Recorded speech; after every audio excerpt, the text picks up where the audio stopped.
Halo Teknolovers, tidak lama lagi kita akan tahu siapa presiden dan wakil presiden baru kita.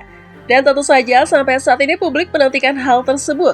Dan setelah pelantikan Prabowo Subianto dan Gibran Rakabuming Raka sebagai presiden dan wakil presiden, banyak yang menanti apa yang akan terjadi selanjutnya di Nusantara.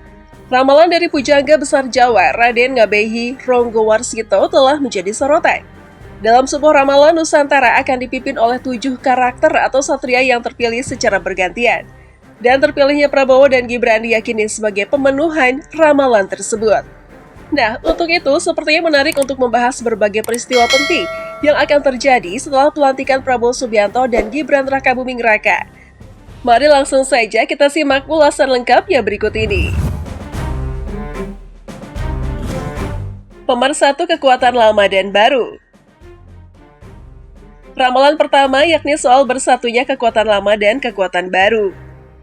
Ya, di mana simbolisasi dari Prabowo yang akan memimpin 2 kekuatan besar, Orde Lama dan Orde Baru, yang kini bersatu setelah saling berseteru. Kita tahu bersama bagaimana persaingan antara Prabowo Subianto dengan Jokowi pada tahun pemilu 2014 silam, di mana keduanya merupakan rival, apalagi tahun tersebut Prabowo bahkan menolak hasil pemilu yang mengatakan Jokowi JK menang. Di mana pada Prabowo memilih untuk mengambil jalan hukum dan sengketa pemilu. Prabowo menyatakan bahwa dia akan berjuang untuk keadilan dengan berdasarkan langkah-langkah yang didasarkan pada dugaan kecurangan sistematis, struktural, dan masif. Sebagai hasil dari rapat pleno terbuka yang dilakukan oleh KPU, Prabowo Hatta memperoleh 62.576.444 suara sah. Sedangkan Jokowi JK memperoleh 70.997.833 suara sah. Prabowo sudah bersiap untuk memperkarakan hasil pemilu presiden 2014 sebelum penetapan ini. Pada saat terakhir sebelum penetapan, dia telah menyatakan penolakan hasil pemilu tersebut. Tetapi sekarang mereka nyatanya udah sahabatan nih guys. Kerukunan semakin nyata. Dengan adanya dukungan saling antara Prabowo dan Jokowi, diharapkan kerukunan di Nusantara semakin kuat, menciptakan bangsa yang bersatu dan kuat. Ya, kolaborasi antara Prabowo dan Jokowi memang sudah terlihat nyata, ketika pada akhirnya Prabowo memilih menurunkan egonya dan bergabung dalam jajaran Kabinet Menteri Indonesia Maju, Jokowi Ma'ruf. Prabowo dalam hal ini lebih dewasa menerima kekalahan. Ia kemudian memilih membantu Jokowi dengan menjadi Menteri Pertahanan dan membawa Indonesia melaju ke peringkat 13 militer dunia.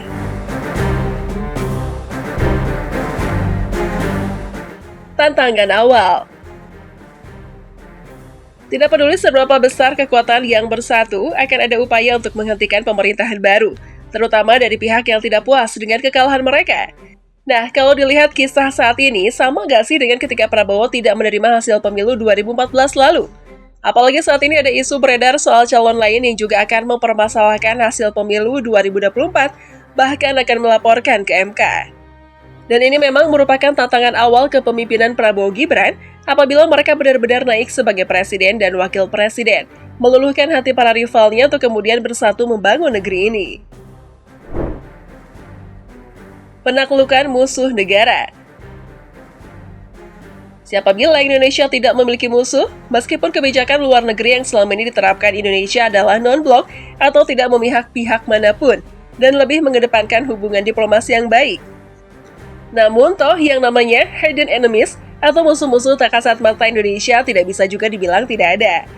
Mereka mungkin musuh, dalam artian jika tensi antara negara Indonesia dan negara bersangkutan memanas, potensi negara tersebut menjadi musuh bagi Indonesia cukup besar. Di mana antara lain adalah Kepulauan Solomon, Vanuatu, Nauru, Kepulauan Marshall, dan masih banyak lagi. Merupakan bukti nyata beberapa negara yang sampai saat ini masih membenci Indonesia lantaran berbagai pelanggaran hak asasi manusia yang dilakukan pemerintah Indonesia di berbagai wilayah, terutama di Papua. Dan musuh-musuh negara yang selama ini menghalangi kerukunan dan kemakmuran Indonesia akan ditaklukkan melalui kepemimpinan Prabowo Gibran. Awal kemakmuran. Lalu ada juga ramalan soal ini bisa jadi merupakan awal kemakmuran Indonesia, di mana dengan perhatian pada ketahanan pangan, kesejahteraan petani, dan kemudahan akses pendidikan serta kesehatan, masa depan kemakmuran dimulai. Kita tahu bersama kalau visi misi Prabowo Gibran yang paling tidak masuk akal kalau dipikirkan menggunakan logika. Mengingat Indonesia bukanlah negara maju yang bisa seenaknya memberikan makan siang gratis dan internet gratis seperti gagasan Prabowo Gibran kalau mereka naik. Namun bukan berarti hal tersebut mustahil. Keduanya mungkin saja akan lebih baik dalam mengatur sistem di negara kita, termasuk mengenai kesejahteraan petani. Apalagi negara kita kan dikenal sebagai negara agraris. Masa iya petaninya tidak bisa sejahtera? Peningkatan kehormatan rakyat. Bahkan nih, ada ramalan terkait meningkatkan kesejahteraan masyarakat loh, di mana masyarakat akan mendapatkan kemudahan dalam mendapatkan hak-hak mereka, termasuk pendidikan dan kesehatan yang layak. Nah, kalau yang ini lagi-lagi sama aja ya, seperti soal ketahanan pangan. Kalau negara kita dipimpin oleh pemimpin yang cerdas dan tahu mengolah negara yang sudah kaya ini, tentu saja jalankan ketahanan pangan dan kesejahteraan petani. Bahkan pendidikan serta kesehatan tentu saja akan gratis. Ini akan meningkatkan kesejahteraan seluruh masyarakat Indonesia.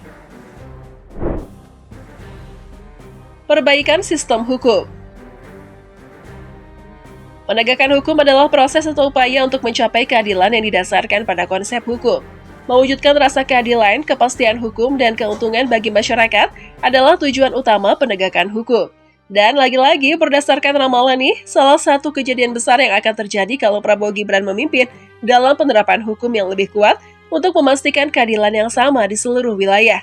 Apalagi kita tahu bersama bagaimana penerapan sanksi hukum kepada koruptor di negara ini.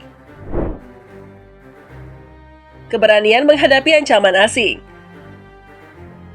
Dengan pemimpin yang dihormati, Nusantara akan lebih aman dari ancaman dari negara lain dan akan menjadi tempat yang dihormati di dunia.